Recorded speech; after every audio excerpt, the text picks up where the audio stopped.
What's going on, everybody? We have some new updates in regards to Safemoon as well as John Caroni. Let's go ahead and dive into it. The first post here comes from Live for Ford. This is the transcript of proceedings as to Braden John Caroni held on November 13th, 2023 before Judge Committee. There's some other dates that are mentioned here. This is a large document. They published it to Google and they provide a link, so if you want to go check that out. Then the next thing is the supplemental motion for entry of judgment/order, the related documents, 7 motion expedite hearing, 15 order of on motion for entry of judgment/order filed by Ellen E. Ostrow. And before I go into that, I just want to briefly tell you guys, I did do a video yesterday. If you're looking for an easy to use trading bot, I've actually created one. I have a little tutorial video. You can actually check this out, see more about how to use it, what it is exactly. It's very easy to use, and if you're interested in getting that, you can find the link to that down in the description of that video. I will include a link to this video in the description of this video. Okay, so let's go ahead and dive more into this. Back to the Safemoon side. In the United States Bankruptcy Court for the District of Utah, regards to Safemoon US LLC, the debtor supplemental motion related to the operation of the debtor's business on a limited basis effective as of the petition date. Ellen E. Ostrow, the duly appointed trustee in the above entitled Chapter 7 bankruptcy case filed by Safemoon US LLC by and through her undersigned counsel, hereby submits the supplemental motion to the motion of Ellen E. Ostrow, Chapter 7 trustee, for an order pursuant to 11 U.S. Code authorizing the Chapter 7 trustee to operate the debtor's business on a limited basis effective as of the petition date for the sole purpose of A, liquidating the business and employing the debtor's former employees as independent contractors and to pay for services, and B, for additional relief. The supplemental motion requests the entry of an order authorizing the trustee to pay. This is actually blocked out here. His pre-petition wages up to the priority cap under 11 U.S. Code.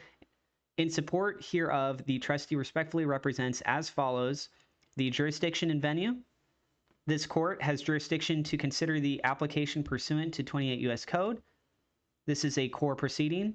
It gives you the code. Venue is proper before this court. Pursuant to gives you more codes. The statutory bases for the relief requested herein are sections 105A, 363, 507A4, and 721 of Title 11 of the United States Code. Now let's go into the background of this, the Chapter 7 case.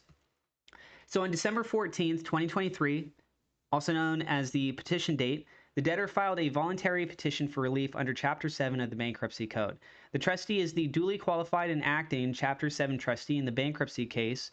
On December 20th, 2023, the court entered an interim order pursuant to a code 721 authorizing Ellen E. Ostrow, the Chapter 7 trustee, to operate the debtor's business as a limited basis effective as the petition date for the sole purposes of liquidating the business, employing the debtor's former employees as independent contractors, and to pay for their services, and B, for additional relief. So on January 8th of 2024, the court entered a final order authorizing Ellen E. Ostrow, the Chapter 7 trustee, to operate the debtor's business as a limited basis.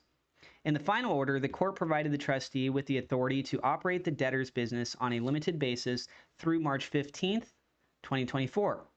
So we're talking about a month away. And to employ and pay former employees of the debtor as independent contractors to perform the services based on the trustee's discretion. And then the related entity. Before the petition date, the debtor was part of a corporate family of entities that existed to either A, support the debtor's business, i.e. to sell Safemoon tokens, market the debtor's so-called, quote, liquidity pools, or B, be part of future endeavors anticipated by the debtor that never got off the ground. There's sections here that are redacted. Related entity is an affiliate of the debtor. That's also redacted. The debtor was the only entity in the debtor's corporate family that generated any material cash or income.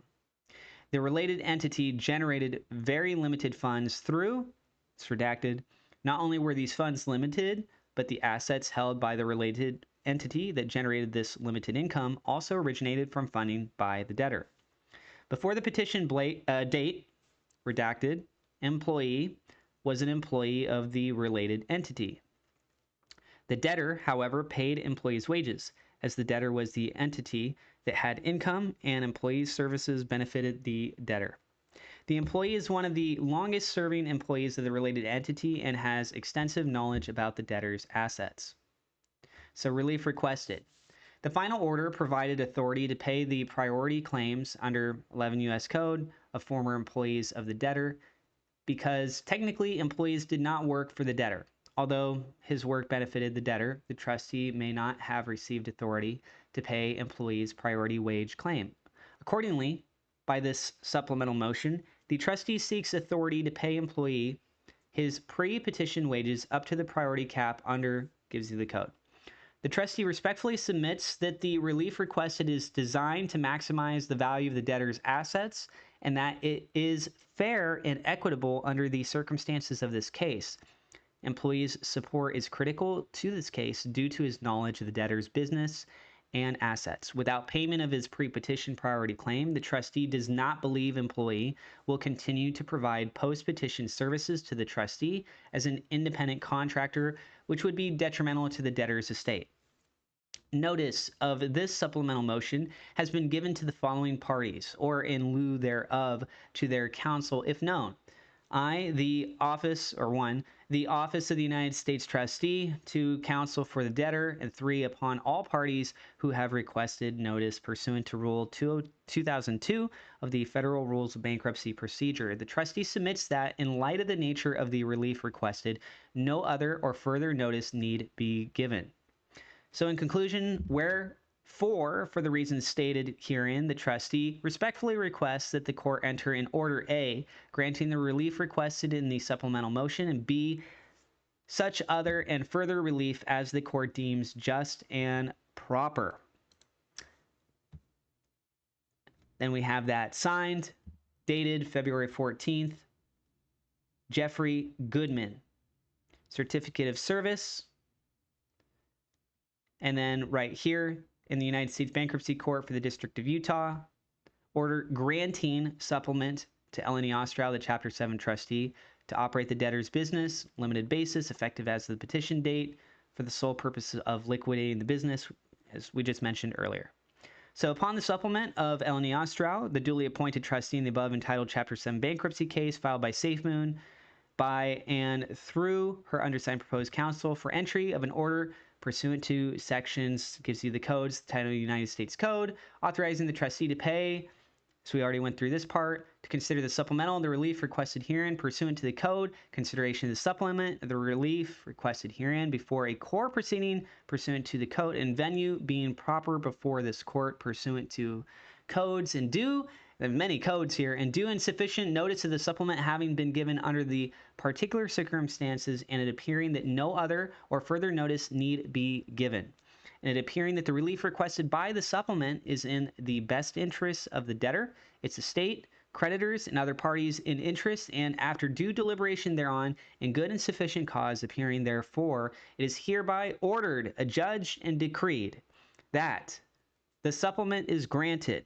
The trustee is hereby authorized to pay employees his pre-petition wages as an independent contractor, with such payments being entitled to administrative expense status pursuant to a code. The stay imposed by Federal Rule of Bankruptcy Procedure is hereby waived. The terms and conditions of this order shall be immediately effective and enforceable upon its entry. The trustee is authorized to take such additional steps as may be reasonably necessary to implement the terms of this order. The court shall retain jurisdiction over any and all issues arising from or related to the implementation and interpretation of this order. That's the end of the order. And it has the designations of parties to receive the notice of the court order. So there's the latest, what's going on with John Crony. That document, as I mentioned, that Live 404 does provide through Google Docs. Then you also have the update going on here with the bankruptcy case. And once again, if you guys want to check out this trading tool, it is a trading bot you can add to TradingView. It's very easy to use. I give you guys a walkthrough tutorial on this, and I created this bot. You guys, again, you can see how it works, and it's something that's incorporated into TradingView. Basically, what I did is I took several different key high-level professional trading technical indicators, and I found a way to combine them together using the proper coding just to make everything very easy and readable. So if you guys want to follow through with that, you can find a link to that video down in the description below. You can find a link to that bot down also in the description of this video, as well as that video. And besides that, I appreciate you guys so much for tuning in. If you're new, don't forget to hit subscribe, hit the thumbs up like button. God bless, and we'll see you in the next episode.